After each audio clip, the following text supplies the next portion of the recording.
আজকে রান্না করব বেগুন দিয়া রুই মাছ।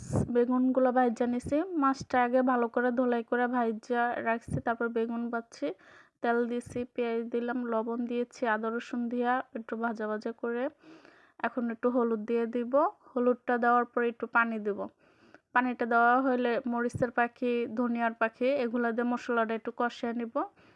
নেওয়ার পরে হচ্ছে যে আলুটা দিয়ে দিব। আলুটা দেওয়ার পরে আলুটা ভালো করে হওয়ার পরে হচ্ছে যে একটু কষা কষা করে ভাজা করে নিলে একটু গরম পানি একটু পানি দিয়ে নিলাম।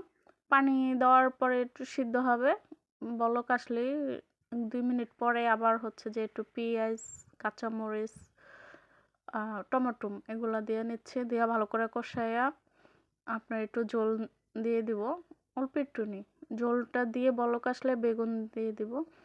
বেগুনটা হালকা একটু হইলে ভালো করে তারপরে হচ্ছে যে একটু পানি দেবো, আবার একটু পানি দেওয়ার পরে মাছ আর কি পানিটা বলক আসলে পরে যে মাছ দিয়ে দেবো। মাছটা দেওয়ার পরে কাঁচামরিচ, ধনিয়াপাতা দিয়ে হয়ে গেছে আমার রেসিপি, ঝটপট রুই মাছ দিয়ে বেগুন দেওয়ার রেসিপি।